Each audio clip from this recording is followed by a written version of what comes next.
यो आन्दोलन कानुनी न्यायको लागि सरकारको तहले अहिले हामीलाई एउटा कानुनी अधिकारबाट वञ्चित गरेको छ। हाम्रा मुद्दाहरू 8 वर्षदेखि प्रसर उद्योगका मुद्दाहरू चाहिँ नवीकरण भएका छैनन्। कानुनसम्म दर्ता भएका उद्योगको अहिलेसम्म नवीकरण गरेको छैन। व्यवसायीहरूले कानुनसँग तिर्नुपर्ने कर दस्तुर तिरेर तपाईँहरूले बन्द गरे पनि हामी कर तिर्न तयार छौँ। तर तपाईँहरूले कानुनसम्म दर्ता भएका उद्योगहरूलाई चाहिँ राज्यले लिनुपर्ने कर दस्तुर शुल्क लिएर हाम्रा उद्योग नवीकरण गरिदिनुहोस् भन्ने हाम्रो माग हो। अब त्यो मागलाई पनि यति न्यूनतम किसिमको मागहरूलाई पनि सरकारले सम्बोधन नगरेर यो एउटा निजी क्षेत्र, देशको उद्योग व्यवसायी, देशको स्वदेशी कच्चा पदार्थमा आधारित भएका देशका तमाम नागरिकहरूलाई रोजगारी सृजना गर्ने र हामीले व्यवसाय गरे बापत राज्यलाई ट्याक्स तिर्ने किसिमका व्यवसायहरूलाई यो सडकमा उतार्दाखेरि हामी उद्योग व्यवसायीहरूको मोडल डाउन भएको छ। तमाम उद्योग व्यवसायीहरूको मोडल डाउन भएको छ। निजी क्षेत्रको मोडल डाउन भएको छ। यस्तो किसिमको प्रवृत्ति र यस्तो किसिमको दृश्य देखाउँदा राष्ट्रिय अन्तर्राष्ट्रिय रूपमा कस्तो किसिमको प्रभाव पर्ला, यस्ता मुद्दाहरूलाई सरकारले न्यूनतम मुद्दाहरूलाई यो माइतीघर मण्डलमा आएर कसका के समस्या हुन् न्यूनतम समाधान गर्न सक्ने समस्यामा सरकारको ध्यान पुगोस् र सरकारको प्रतिनिधिहरू पनि यहाँ आएर तपाईँहरू सञ्चारकर्मीले जे किसिमको चाहिँ एउटा त्याग गरिरहनु भएको छ त्यो त्याग चाहिँ राज्यको तर्फबाट पनि गर्नु पर्यो भन्ने म राज्यलाई अनुरोध गर्न चाहन्छु, प्रधानमन्त्रीज्यूलाई अनुरोध गर्न चाहन्छु, विभागीय मन्त्रीज्यूलाई अनुरोध गर्न चाहन्छु। यो हाम्रो सार्वजनिक बेजर हो। यो बेजरलाई पनि राज्यको तर्फबाट आँखा चिम्लेर बस्नुहुन्न भन्ने हाम्रो धारणा हो। यस्ता आन्दोलनहरू कतिपय यहाँ माइतीघरनिर थुप्रै आन्दोलनहरू हुन्छन्, एक दिन हुन्छन् अनि सेलाउँछन्, अनि सुन्ने हुन्छ नसुन्ने पनि हुन्छ, कार्यान्वयन हुँदैन। के यो आन्दोलनले साँच्चीकै यो तपाईँहरूको माग सम्बोधन गर्ला? अब हेर्नुहोस्, सबैको समस्याहरूलाई जिउका तिउँ राखेर त्यो समस्यालाई सरकारको तहले नै हो सम्बोधन गर्ने। यो नागरिक समाजले सम्बोधन गर्ने विषय होइन। यो जस्तै मान्नुहोस् कि आज हामी काम गरेर खान पाउनु पर्यो, काम गरेर खानलाई कानुनले अधिकार दिएको छ, त्यो अधिकार हाम्रो मर्यो, त्यो तपाईँले सुनिश्चित गर्नुहोस्। काम गर्ने विधि विधानको लागि आवश्यक कानुनहरू के बनाउनु पर्ने छ त्यो कानुन बनाऊँ। हामी निजी क्षेत्र र सरकारको बिचमा एउटा टेबलमा बसौँ र हामीले चाहिँ एउटा न्यायचित किसिमका कामहरू र सिस्टमहरू लगाउँदै जाउँ र विदेश गएर एउटा पलायनको अवस्थामा गएका नागरिकहरूलाई नेपालमा भित्र्याउने किसिमको काम गरौँ, रोजगारी सिर्जना गर्ने काम गरौँ र रोजगारी सिर्जना गरे बापत व्यवसायीहरूले राज्यलाई ट्याक्स तिर्छन्, राज्यले समृद्धिको विकास गर्न सक्छ भन्ने किसिमको धारणा हामीले दिएका छौँ। सरकारले एउटा टेबलमा राख्नुपर्छ, सरकार चिन्तित हुनुपर्छ, जिम्मेवारी हुनुपर्छ। गैर जिम्मेवारी ढङ्गले त कहिले पनि समस्या समाधान हुँदैन।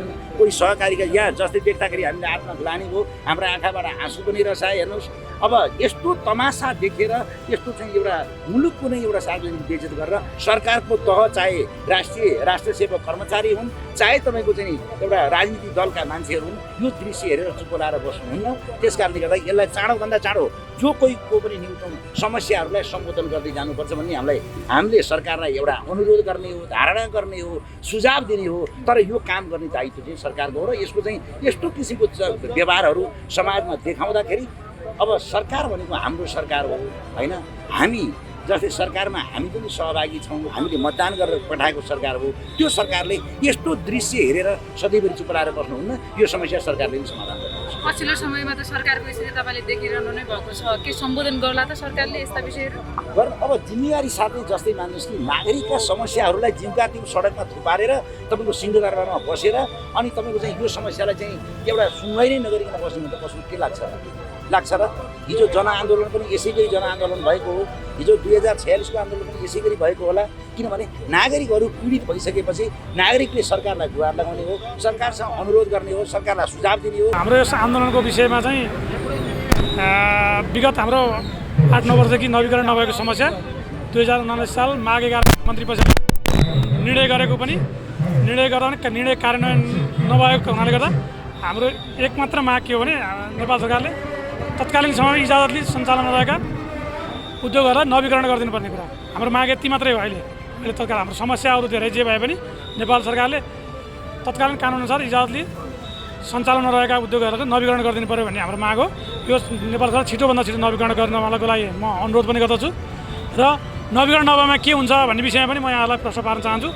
यदि नेपाल सरकारले हाम्रो यो हप्ताभरि पनि हाम्रो नवीकरण गरिएन भने हामी अर्को हप्ताको आइतबारै म यहाँलाई डेटो तोकेर हुन्छु। आइतबार हामी हाम्रो आफ्नो जिल्लामा उद्योगहरूमा रहेका इक्विपमेन्ट टिप्पर हामीसँग भएको हेभी इक्विपमेन्टहरू मजदुरसहित लगायत हामी राजमार्गमा चाहिँ प्रदर्शन गर्न बाध्य हुने बेहोरा पनि म यसै सञ्चार माध्यम मार्फत नेपाल सरकारलाई जानकारी गराउन चाहन्छु।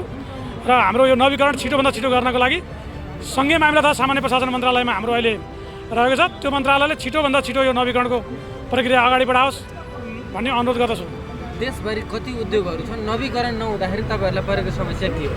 अब 9 वर्ष अगाडि चाहिँ हाम्रो देशभरि उद्योग 700 क्रसर उद्योगहरू थिए।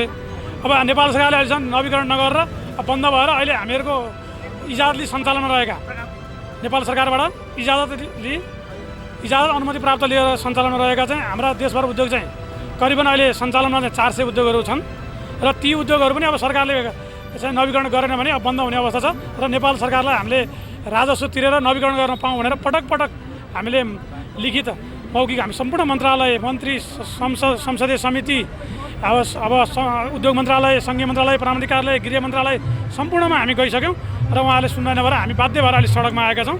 अब हामीलाई फेरि सडकमा आएर सडकै जाम गर्ने अवस्थाको चाहिँ गर्न नपरोस् भन्ने म नेपाल सरकारसँग अनुरोध गर्न चाहन्छु।